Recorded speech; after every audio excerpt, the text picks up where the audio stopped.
baring.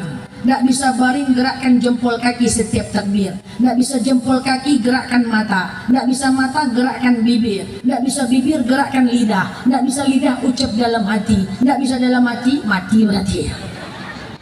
Sholat walaupun dalam hati, dengan Allah gampang, jauh jamak. Nggak ada air, tayamum. Ada anak, gendong.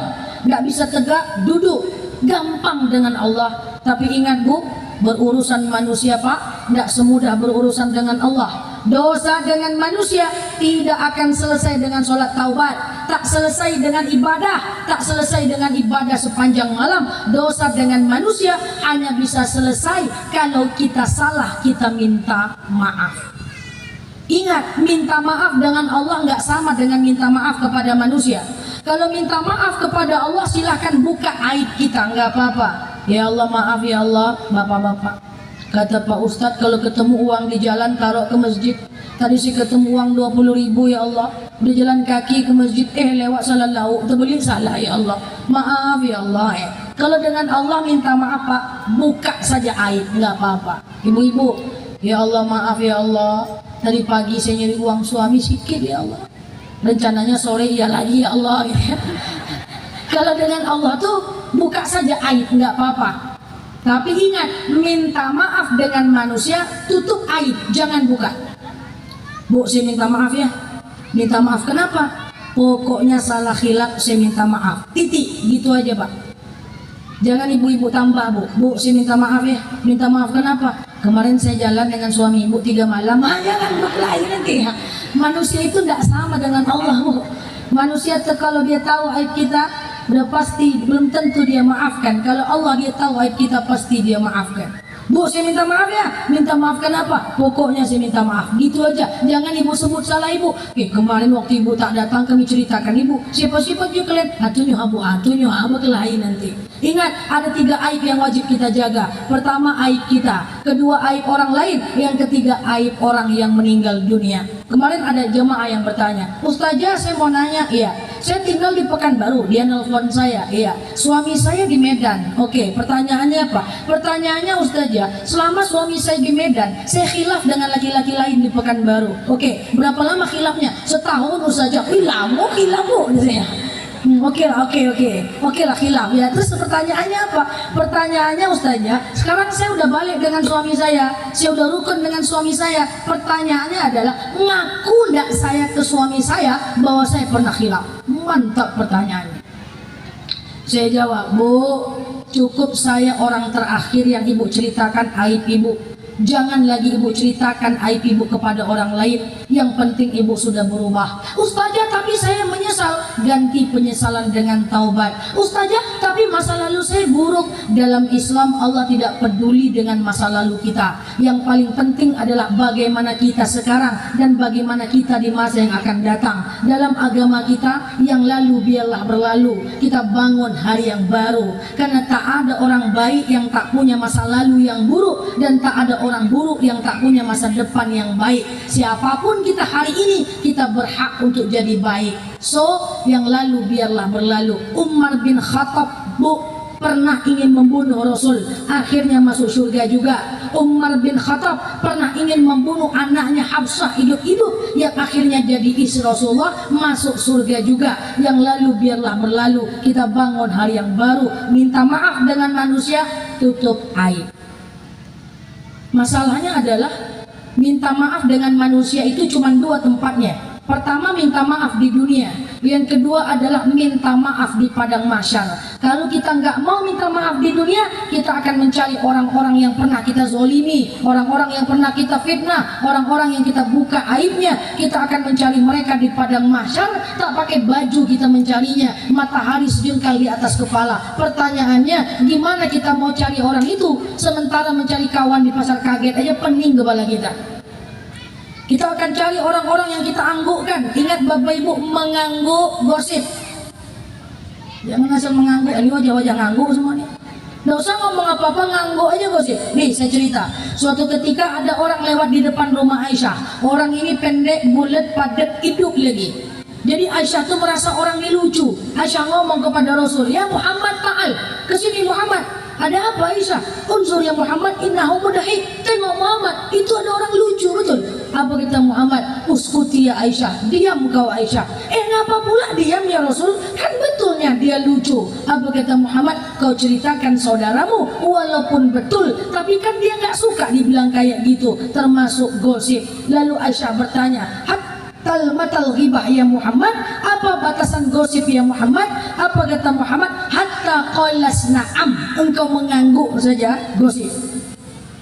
Ngangguk aja.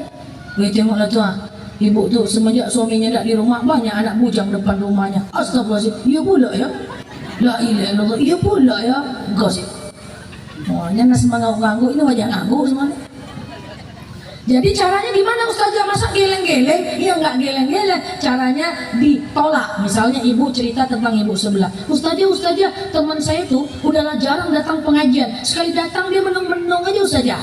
Kalau saya bilang iya ya, saya gosip. Yang harus saya lakukan adalah, udahlah Bu, masih mending dia datang, gimana kalau tak datang gitu. Tatapan mata gosip Pak. Ada kawan kita Bu pakai mainan jilbab 2 meter ke bawah, terus kita macam itu gosip. Cari orang itu di padang mahsyar nanti, atau minta maaf di dunia. Persoalannya nggak itu lagi Bapak Ibu. Persoalannya adalah kalau kita punya salah dengan orang yang kita kenal, gampang Pak. Besti mau maaf lahir batin ya, Bu mohon maaf lahir batin ya, Pak mohon maaf lahir batin ya, gampang. Kalau kita punya salah dengan orang yang kita kenal, gampang. Permasalahannya gimana kalau kita punya salah dengan orang yang kita nggak kenal? Makanya saya sering bilang kepada jemaah, kurangi mengomentari hal yang bukan menjadi bagian urusan kita. Karena setiap komentar negatif tentang orang termasuk gosip. Kalau kita nggak kenal, nggak bisa minta maaf, cari di padang mahsyar. Pulang pesta jalan berempat, datang orang pertama bilang, tengoklah tuh lauknya tak apa-apa, tak sedap dah. Datang orang kedua, iya pengantin bengkok alisnya, ada kena ada mengantin. Datang orang ketiga, iya kemarin sepupu aku jelek juga, kena pula sepupu. Datang orang keempat, iya mak andamnya tak apa-apa tuh, kena mak andam beserta jajarannya. Cari mereka di dunia atau sampai ketemu di padang mahsyar. Maka kurangi mengomentari hal yang menjadi bukan bagian urusan kita. Kalau diajak anak makan Bapak Ibu misalnya, Ma makan situ yuk, ibu nggak suka, lalu ibu bilang gini, nggak usah lagi di situ, nggak enak, lauknya tak sedap, cabenya nggak enak, itu gosip nggak Bu? Gosip nggak Bu? Gosip lah Ustazah, kan kenyataan. Ya karena kenyataan dia gosip. Kalau nggak kenyataan lebih bahaya lagi, itu fitnah. Terus caranya gimana Ustazah? Caranya cukup mendatangkan yang baik saja. Ma makan situ yuk, ibu nggak suka, ibu tinggal bilang gini aja, di situlah nak, yang itu mantep, tukang masaknya ganteng, cabenya enak, gitu. Hanya membahas yang baik saja. Ini kadang-kadang makanan udah di depan mata, dimakan tetap aja ngomong nggak enak, sudah tak bersyukur.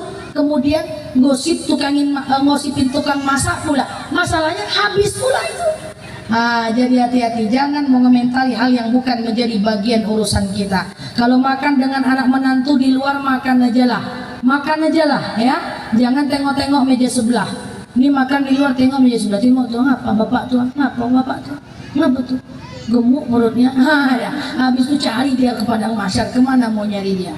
Yuk Bapak Ibu, poin nanti kalau udah puasa Tasu'a dan Asyura, puasalah, jangan bikin dosa kecil lagi. Kurangi mengomentari hal yang bukan bagian urusan kita. Insya Allah nanti dengan puasa Tasu'a dan Asyura kita akan dimaafkan, insya Allah. Oke, poin pertama adalah minta maaf. Minta maaf dengan Allah buka aib, minta maaf dengan manusia tutup aib. Yang kedua, jangan mengomentari hal yang bukan bagian urusan kita, karena semua komentar negatif tentang orang termasuk gosip. Yang ketiga, nanti jangan lupa ya, puasa Tasu'a dan Asyura. Yang keempat, Bapak Ibu, 10 hari ke depan, bukan 10 hari, berarti hanya 6 hari ke depan, sampai tanggal 10 Muharram, sampai hari Senin, itu ingat semua doa-doa kita itu dijawab mustajab. Hati-hati nanti kalau bicara, kata-kata kita dikabulkan. Kadang-kadang orang banyak ngomong yang negatif. Baru sakit pinggang sedikit, ini ginjal nih, besok lagi mati nih. Mati betulan nanti Bu. Jadi ngomong yang baik-baik aja, minimal 6 hari ke depan. Oke? Nah, saya akan sampaikan cara berdoa yang benar. Ini anak muda dalam majelis ini penting ini. Kenapa doa kita selama ini tidak mustajab? Jangan-jangan karena doanya salah. Gini Bapak Ibu, nanti diamalkan sampai hari Senin. Cara berdoa itu, yang pertama doa itu mesti spesifik atau detil. Semakin detil semakin mustajab. Banyak orang doanya ngambang. Ya Allah, jadikan anakku anak berbakti kepada nusa, bangsa dan agama. Itu tes undang-undang tuh Bu, nah doa dulu. Doa tuh mesti jelas Pak. Ya Allah, saya pengen punya anak soleh. Solehnya kayak gimana? Jelaskan. Dia bisa baca Quran, dia mau sholat berjamaah, dia bisa fardu kifayah. Semakin spesifik semakin mustajab. Oke?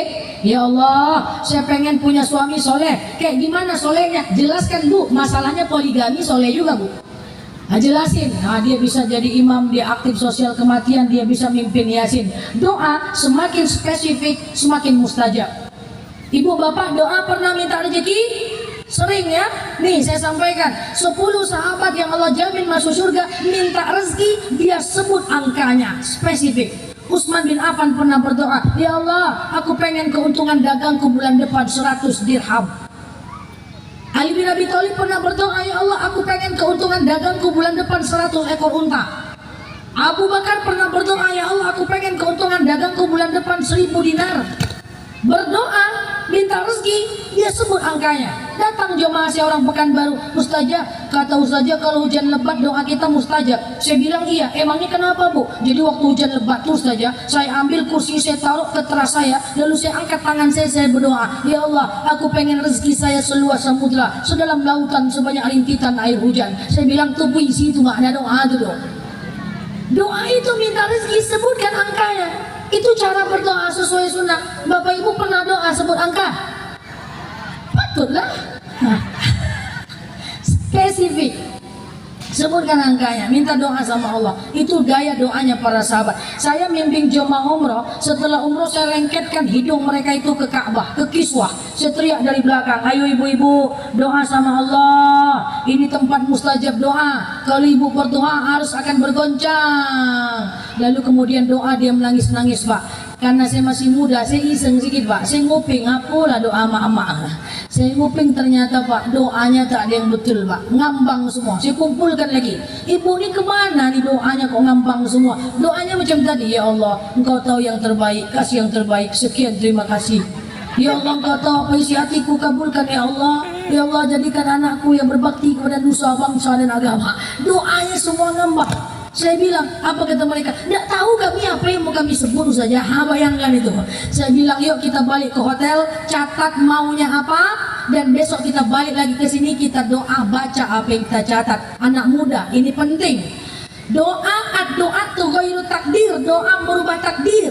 Kalau doanya ngambang, masa depannya ngambang. Kalau doanya nggak jelas, masa depannya nggak jelas. Kalau doanya jelas, maka masa depannya jelas. Saya adalah orang yang paling percaya bahwa doa menentukan takdir. Yang merubah takdir bukan kerja keras. Kalau kerja keras, orang lebih banyak yang kerja keras dibanding kita. Yang merubah takdir adalah doa. Doa dulu baru usaha, bukan usaha dulu baru doa. Ingat anak muda, pulang dari sini nanti tulis apa yang kita mau, doakan 6 hari ke depan. Doa 10 Muharram, insya Allah mustajab. Tulis. Dan jangan lupa, mohon maaf, bagi anak-anak, bagi yang seumuran saya juga, generasi milenial, nah kita beda generasi nih Pak. Ya, hati-hati, ada satu hal yang paling penting, bukan cuma doa kita yang Allah kabulkan. Ada satu doa yang itu tidak akan pernah Allah lupakan, yaitu minta doa kepada kedua orang tua kita.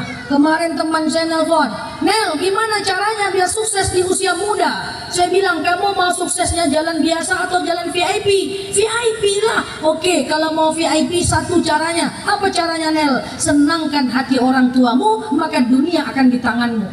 Tapi kalau seandainya orang tuamu melihat perilakumu, terjatuh air matanya ke dalam, saat itulah sengsara duniamu. Itu bukan kata saya, itu kata Allah. Ridullah fi ridul walidain, suhtullah suhtil walidain. Kalau mau ambil ridhonya Allah, gampang, ambil aja perhatian orang tua. Tapi kalau orang tua tak senang menengok kita, maka Allah tak akan ridho kepada kita. Anak muda yang ada di lapangan ini saya pesan, kalaupun kita sukses, tapi saat orang tua menengok tingkah laku kita, jatuh air matanya ke dalam, suksesnya tak akan lama, sebentar jatuh. Jadi kalau mau sukses long life, waktunya panjang, senangkan hati orang tuamu, maka akan berkah duniamu. Beberapa waktu yang lalu saya ceramah di kalangan mahasiswa sama anak-anak. Saya bilang, ini mohon maaf, saya bilang begini, mereka kan duduk-duduk gitu ya Pak ya. Ini mereka berdua berteman. Saya bilang, kalian sekarang berteman berdua nih. Saya mau sampaikan, seandainya nanti salah satu di antara kalian sukses, bisa jadi teman kalian ini tak suka dengan kesuksesan kalian. Bisa jadi, betul? Berapa banyak ketika ada orang yang dekat, satu sukses, satu tak sukses, dia iri dengan kedekatan kalian. Teman bukan orang yang tulus. Orang yang paling tulus di dunia ini cuma guru dan orang tua Pak. Istri bukan orang paling tulus Pak. Suami bukan orang yang paling tulus Bu. Anak bukan orang yang paling tulus. Yang paling tulus di dunia ini cuma dua orang, guru dan orang tua. Apa buktinya? Saya udah sering buktikan Pak. Kalau kita berteman, kita lebih sukses, orang bisa iri Pak. Tapi tidak ada orang tua yang iri ketika anaknya lebih sukses, betul? Termasuk tak ada guru yang iri kalau anaknya lebih sukses. Saya udah buktikan Pak. Saya punya banyak guru di pesantren, di SD, yang sekarang jadi mahasiswa saya di S2 Bapak Ibu. Itu kalau kenalan mereka bilang, saya nama saya si Fulan, saya guru di pesantren ini. Itu Bu Nela adalah santri saya dulu. Dia bangga Pak. Dia tidak pernah iri Bu dengan kesuksesan anaknya. Saya punya guru SD yang ketua majelis taklim di beberapa masjid Bapak Ibu. Waktu saya ceramah di depan, itu dia antarkan air minum ke meja saya. Tertelan air mata saya Bapak Ibu, nggak sanggup saya. Guru saya mengantarkan air minum buat saya. Saya bilang, jangan Ibu yang ngantarin. Enggak, kamu ustazah saya. Enggak Bu, Ibu guru saya. Enggak, kamu ustazah saya. Betapa mulianya hati seorang guru, tak pernah iri melihat anaknya lebih sukses. Kemarin saya ceramah di Pemko di Pekanbaru, yang isinya adalah camat-camat dan lurah-lurah yang ada di kota Pekanbaru. Ternyata ada beberapa camat yang itu ustadz saya di pesantren Pak. Setelah selesai acara, saya mau ngisi acara ke masjid. Di belakang dia Pak Wakil Bupati, di belakang mobil saya. Kok ustadz saya di belakang ya? Saya turun, saya tengok, Pak kenapa Bapak di sini? Saya mau bantu tukang parkir, bayangkan. Jangan Pak, Bapak guru saya. Masa Bapak boleh ngeluarin mobil saya? Enggak, kamu tuh ustazah saya. Enggak Pak, Bapak itu guru saya. Kalau Bapak masih di situ, saya tak akan pergi. Begitulah mulianya hati seorang guru dan seorang orang tua. Orang yang setulus itu hatinya, kalau kita buat hatinya menangis, pantas sengsara hidup kita. Nauzubillah. Dan saya berani jamin Bapak Ibu, boleh buktikan nanti remaja-remaji, orang yang paling mudah dibahagiakan itu adalah orang tua. Di dunia ini yang paling mudah dibahagiakan orang tua. Membahagiakan istri payah, betul Pak? Kuat angguknya Bu. Membahagiakan suami repot, betul Bu? Wih, semangat. Membahagiakan anak susah. Yang paling mudah dibahagiakan itu cuma orang tua. Dicoba nanti buktikan, nyampe di rumah Bu, Pak, orang tuanya usia 80-an, 70-an, belikan mereka burger yang ada mayones barbecue plus black pepper, tambah saus Europe sedikit, bawa pulang. Mama ini mah mantap nih mah. Ini burger barbecue pakai mayones black pepper mah. Apa kata mak kita? Tapi apa tak suka banget. Taruh, pergi lagi keluar beli selai lauk sama bakwan. Bakwan. Kalau enggak ini lama. Apa kata dia? Oh ini mantap nih nak. Betul ya? Sebegitu gampangnya memuliakan orang tua, membahagiakan orang tua, tapi banyak anak yang tak paham. Hati-hati adik-adik, saya pesan kepada kita semuanya, kalau mau senang dunia kita, senangkan hati orang tua kita. Tapi kalau menengok kelakuan kita, orang tua kita air mata jatuh ke dalam, maka sengsara hidup kita. Buat ibu-ibu, bapak-bapak, saya mau ingatkan satu hal, bahwa maaf, segimanapun durhakanya anak kita, segimanapun anak kita melawan dengan kita, paksakan diri tetap ridhoi mereka. Paksakan diri tetap ridhoi mereka. Tak boleh tidak meridhoi anak kita, karena kita bakal meninggal Pak. Anak kita yang akan melanjutkan perjalanan. Jangan sampai karena kita tak ridho, mereka sengsara hidupnya. Nauzubillah. Ya, banyak berdoa adik-adik yang abang-abang semua yang di belakang, kita ambil ridho orang tua kita minta doa kepada dia di 10 hari pertama Muharram nanti, insya Allah. Itu cara berdoa yang pertama. Waktu kita sedikit lagi. Yang kedua, tadi apa? Tadi jelas. Yang kedua, doa itu mesti linear Bapak Ibu, tidak boleh maju mundur. Doa itu mesti lurus. Kemarin ada jemaah doa gini, ya Allah, jika Engkau berkenan, aku pengen umroh tahun ini ya Allah. Tapi kalau Engkau tak izinkan, aku ikhlas ya Allah. Doa tidak boleh maju mundur kayak gitu. Bingung Allah nanti dengan doa ibu. Doa itu lurus Pak.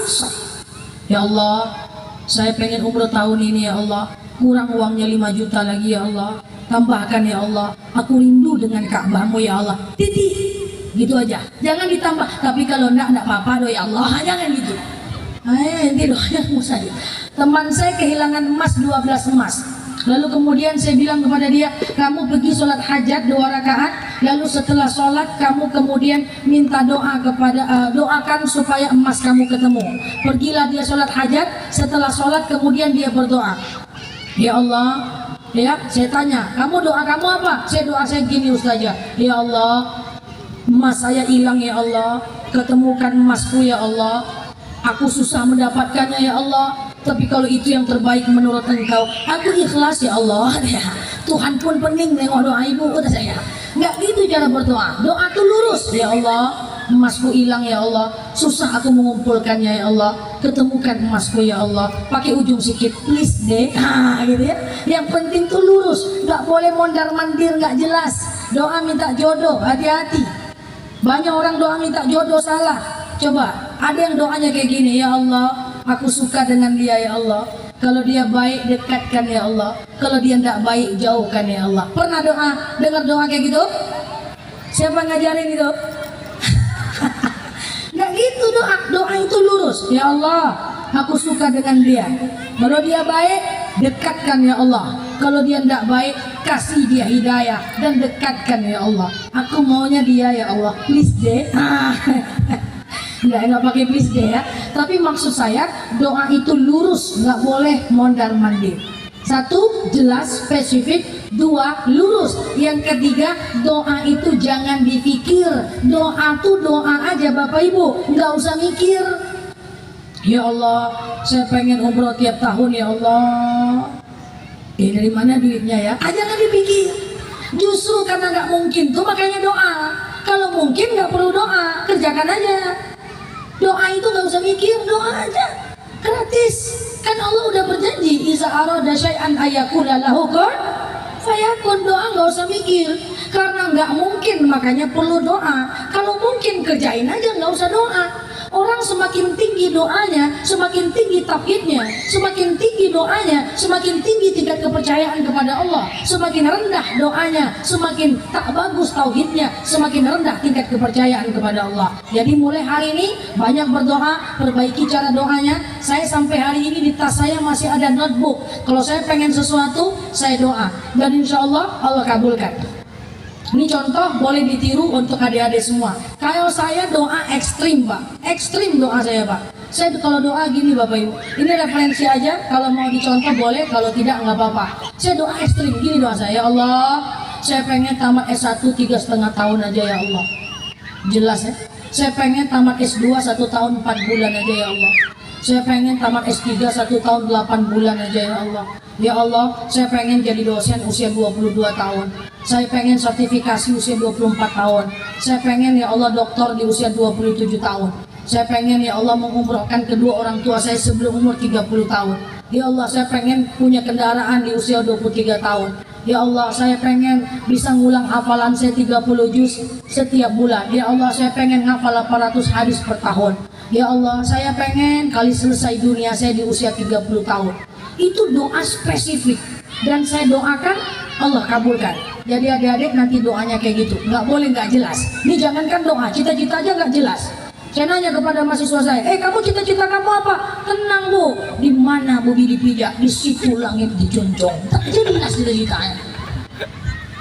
Ya kamu cita-cita kamu apa? Slow Bu Nela, saya ini hidup macam air mengalir. Kau tersangkut bagaimana? Iya Bu, ya Bu. Kamu cita-citanya apa? Pilot Bu. Kalau nggak bisa, polisi Bu. Kalau nggak bisa, satpam Bu. Jauh betul jaraknya. Nggak ada yang jelas cita-citanya.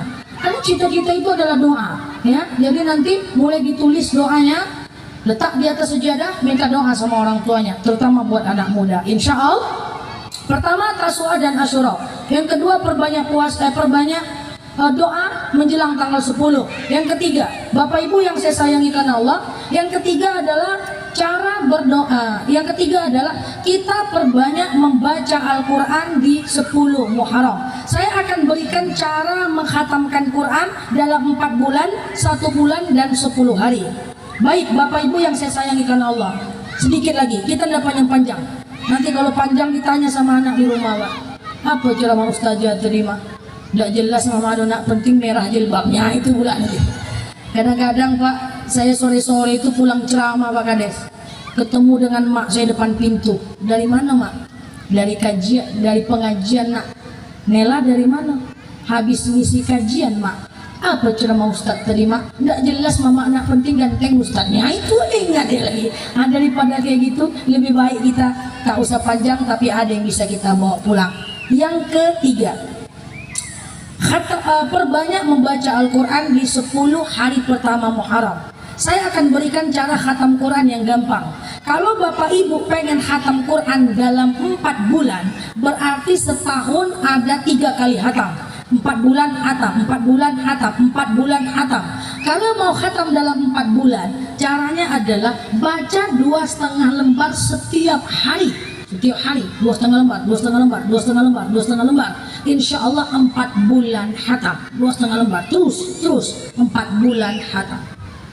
Tidak apa-apa 4 bulan khatam Pak, daripada 40 tahun dah khatam. Oke? Tapi kalau pengen khatam dalam 1 bulan, 1 bulan caranya baca 2,5 lembar setiap habis 2 lembar setiap habis sholat. 2 lembar subuh, 2 lembar zuhur, 2 lembar asar, 2 lembar maghrib, 2 lembar isya. Berarti sehari ada 10 lembar. 10 lembar itu 1 juz kali 30 hari 30 juz. 2 lembar setiap habis sholat, 30 hari khatam. Harus tiap hari. Kenapa tiap hari Ustazah? Baca Quran Pak harus tiap hari Bu. Kalau nggak tiap hari nggak berasa manfaatnya. Apa manfaat baca Quran? Baca Quran itu bikin hati kita tenang. Ingat nih, uang bisa beli kebahagiaan nggak Bapak Ibu? Uang bisa kasih bahagia nggak? Uang bisa kasih kebahagiaan, bisa. Tapi uang nggak bisa beli ketenangan. Kita punya uang, dengan kita suntuk, pergi spa, pergi refleksi, pergi urut, pergi belanja, pergi ke Pekanbaru, jalan-jalan, bahagia kita. Tapi nyampe di rumah, kalau hati tak tenang, risau lagi Pak. Uang bisa beli kebahagiaan, tapi nggak bisa beli ketenangan. Bahagia, happy bahasa Inggrisnya. Tenang, itu comfort atau berkah. Berkah itu cuma bisa dibeli dengan baca Quran. Apa itu berkah? Tenang hati kita, apapun kondisi nasib kita. Saya di Pekanbaru sering lihat pemulung Bapak Ibu, yang anak istrinya itu ditaruhnya di atas gerobak sampah tuh Bapak Ibu. Lalu mereka di atas gerobak itu main puame-ame. Bahagia hidup mereka. Saya ngomong dalam hati, ya Allah, bahagianya hidup mereka walaupun begitu nasibnya. Tapi saya banyak tengok orang naik mobil mewah, teman-teman saya mobilnya mewah, berantuk-antuk suami istri. Itu tanda nggak berkah hidupnya. Yang pemulung tadi berkah hidupnya. Hati-hati. Kemarin tadi pagi teman saya nelfon, Nel, saya mau curhat. Ada apa tuh? Saya ini risau Risau kenapa? Nggak ada risau-risau aja ya. Risaunya kenapa? Nggak tahu loh. Risau-risau aja ya. Masalahnya apa? Nggak ada loh. Risau aja. Itu tanda diangkat berkah. Tak ada masalah, risau aja dia. Kalau itu yang terjadi pada kita, bacalah Quran Bapak Ibu. Tapi ibu-ibu ini wajah risau-risau semua nampaknya. Baca Quran harus tiap hari, nggak tiap hari nggak akan tenang. Baca Quran itu membuat hati kita lebih tenang. Oke? Tiap hari, biar sedikit, tapi tiap hari.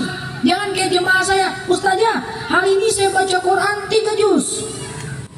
Setelah itu senang hati saya ibu baca Quran 3 juz. Tapi setelah itu 3 bulan saya nggak baca-baca lagi Ustazah. Lebih bagus sedikit tapi tiap hari.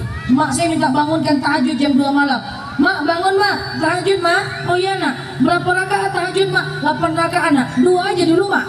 8 pokoknya, 2 dulu mak. 8 pokoknya nak, 8 rakaat dia tahajud dari jam 2. Lalu dia sholat hajat, sholat taubat, sholat istiqoroh, sholat subuh. Dia itikaf sampai syuruk Bu. Jam 2 dia bangun sampai jam 6. Besok pagi tumbang dia Bu. Malam tak minta bangunkan lagi. Kenapa tak minta bangunkan lagi, Mak? Letih kita sholat tu ya. Nah, antu ya letih. Dari jam 2 sampai jam 6. Jadi biar sedikit tapi terus, daripada banyak tapi putus. Baca Quran tidak bikin masalah kita hilang. Dengan baca Quran orang yang menyakiti tetap ada. Dengan baca Quran suami yang nyakitin tetap ada. Istri yang bikin kesal tetap ada. Para pengkhianat tetap ada. Mertua yang bikin kesal tetap ada. Tetangga yang bikin sakit hati tetap ada. Orang yang gosipin tetap ada. Mereka tetap ada kalau kita baca Quran. Tapi setidaknya dengan kita baca Quran, kita lebih tenang menghadapi mereka. Saya adalah termasuk orang yang sangat tidak peduli mau dibilang orang bagaimana. Saya merasa tidak bisa mengontrol orang. Yang saya bisa lakukan adalah saya baca Quran biar saya tenang menghadapi mereka. Oke? Yang ketiga, cara menghatamkan Quran dalam 10 hari. Jangan-jangan ada yang mau khatam dalam 10 hari. Mau? Lambat maunya. Oke, caranya saja dulu. Kalau dalam 4 bulan baca 2,5 lembar setiap hari. Kalau dalam 1 bulan baca 2 lembar setiap habis sholat. Tapi kalau mau khatam dalam 10 hari, caranya baca 3 lembar sebelum dan setelah sholat. Subuh 3 lembar sebelum subuh, 3 lembar setelah subuh. Zuhur 3 lembar sebelum zuhur, 3 lembar setelah zuhur. Asar 3 lembar sebelum asar, 3 lembar setelah asar. Maghrib 3 lembar sebelum maghrib, 3 lembar setelah maghrib. Isya 3 lembar sebelum isya, 3 lembar setelah isya. Kalau segitu berarti sehari ada 30 halaman, 30 lembar. 30 lembar berarti 3 juz kali 10 hari, 30 juz. Masuk? Paham? Teorinya paham. Ustazah, kenapa nggak langsung 6 lembar? Saya udah amalkan dulu sebelum saya sampaikan. Saya pernah coba 6 lembar. 6 lembar subuh, 6 lembar habis zuhur, 6 lembar asar, 6 lembar maghrib, 6 lembar isya. Sudah pernah coba Bapak Ibu. Tetapi mata, rabun, tengkuk sakit, kaki kepocongan, pinggang rasa mau patah. Nggak efektif. Maka caranya baca 3 lembar sebelum dan setelah sholat. Dan jangan lupa sebelum baca Quran itu kita berdoa. Ya Allah, saya baca Quran. Dengan baca Quran itu misalnya dapat orang tua saya pahalanya, sehat kaki saya, lapang kuburan mak saya, lapang rezeki suami saya, gantenglah suami saya. Allah, gitu aja modelnya. Ya Allah, upgrade lah sikit ya Allah, gitu kan. Misalnya ya Allah, lapang kuburan orang tua saya. Pokoknya doa sebelum baca Quran itu mustajab. Jangan lupa berdoa sebelum kita baca Quran. Kalau mau khatam dalam 10 hari silahkan. Jangan-jangan ada yang mau khatamkan dalam 10 hari, 10 Muharram kek, atau menghatamkan untuk orang tua yang meninggal kek, silahkan. 3 lembar sebelum dan setelah sholat. Makanya letakkan Quran itu di tempat yang dekat dengan kita. Ini naruh Quran di atas lemari, mau mengambilnya angkatlah kursi dulu. Pas naik ke kursi itu dilungkang, hendak jadi baca Quran. Ya, letakkan Quran di tempat yang dekat dengan kita. Insya Allah. Terakhir nomor 4. Ini sesuai dengan yang disampaikan oleh Bapak Wakil Bupati tadi, hablum minallah, hablum minan nas. Terakhir yang keempat, di bulan Muharram ini yuk kita lebih baik ke depan, sucikan hati kita. Kalau ada orang salah, segera maafkan mereka. Kenapa kita harus maafkan orang, Pak, Bu? Karena kita pernah salah, kita pernah dimaafkan. Kakak saya sering bilang, Dek, kenapa cepat kali kamu maafkan orang? Ya, saya maafkan orang karena saya pernah salah dan saya juga pernah dimaafkan. Saya pengen hati saya tenang dan takkan pernah tenang kita sebelum kita maafkan orang lain. Ustazah Nela, saya difitnah, dihancurkan nama baik saya, dijatuhkan sampai titik nadir. Saya apakan dia Ustazah? Tidak ada cara lain, maafkan dia. Oh, enak kali Ustazah nih ngomong, dia udah jahat dengan saya, masa segampang itu saya memaafkan dia? Iya, yang paling gampang itu memaafkan orang. Nanti siapa yang akan membalasnya Ustazah? Tenang aja, Allah pernah berjanji, in ahsantum ahsantum li anfusikum wa in asatum falaha. Kalau orang itu berbuat baik, kembali kepada dirinya. Kalau dia berbuat jahat, kembali pula kepada dirinya. Biarkan Allah yang membalasnya, nggak usah kita yang balas, karena cara Allah membalas jauh lebih hebat dibanding balasan manusia. Nanti kalau ada orang minta maaf kepada ibu, maafkan saja. Tapi jangan pula ibu tanya kenapa emangnya kau minta maaf. Bilang dulu. Kalau tidak aku maafkan dok, dia bilangnya, nanti pingsan ibu. Jadi jangan tanya, maafkan saja. Ingat ya, salah orang bukan untuk dilupakan tapi untuk dimaafkan. Apa beda lupa dengan maaf? Ustazah, saya sudah maafkan dia, tapi kalau ketemu di pasar kaget rasa mesti cucu juga matanya Ustazah. Itu lupa namanya, bukan maaf. Kalau maaf itu kita benar-benar ikhlas.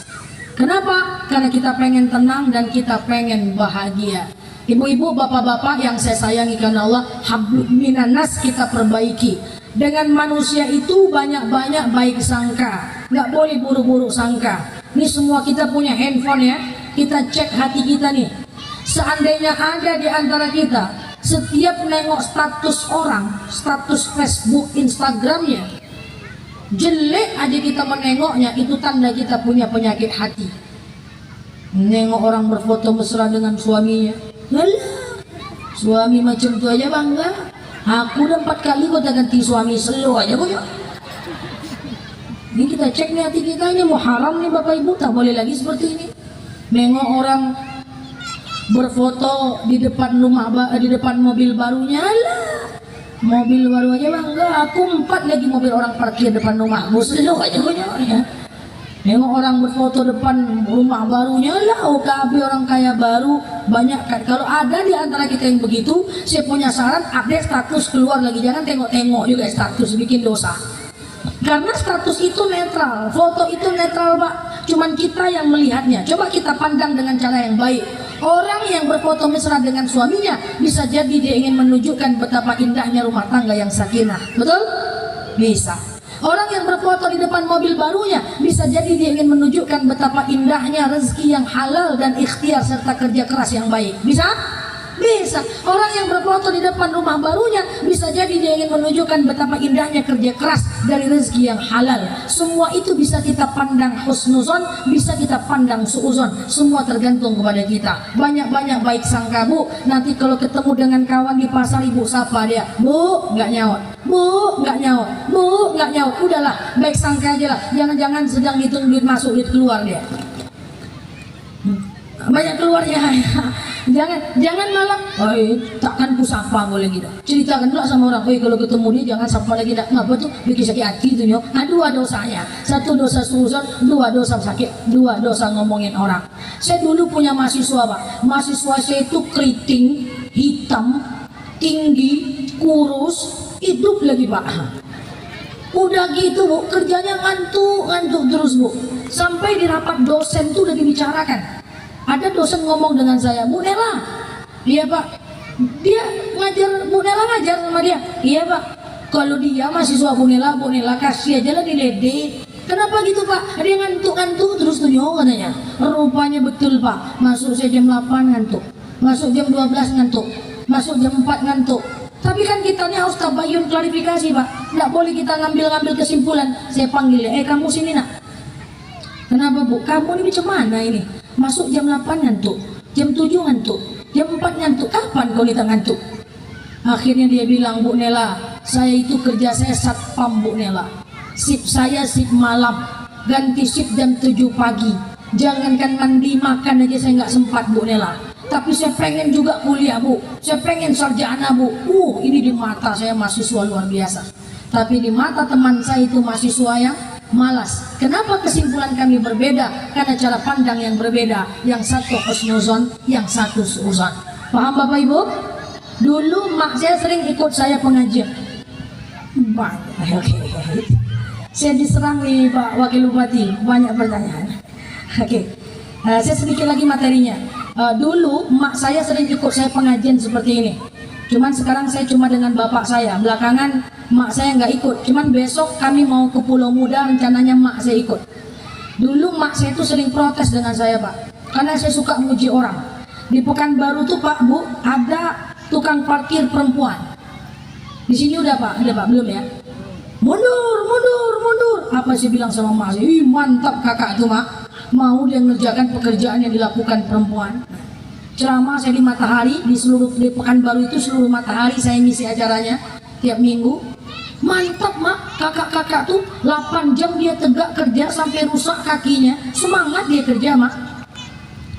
Saya pulang kuliah, saya pulang ngajar jam 2 malam, jam 3 malam kalau kuliah malam, ngajar anak-anak yang ekstensi kelas malam. Saya nengok orang pulang dari pasar, orang ngangkat-ngangkat di pasar udah bangun untuk jualan besok pagi. Ih, mantap dia mak. Malam-malam dia udah bangun. Tukang gojek jam 12 malam saya pesan makan yang antar perempuan. Mantap ibu tuh mak, jam 12 malam mau dia kerja. Mungkin mak saya ini heran dia, begitu dia. Kamu mantap-mantap semua orang kata kamu. Itu karena kamu yang bilang. Kalau orang bilang belum tentu mantap. Maksudnya gimana nak?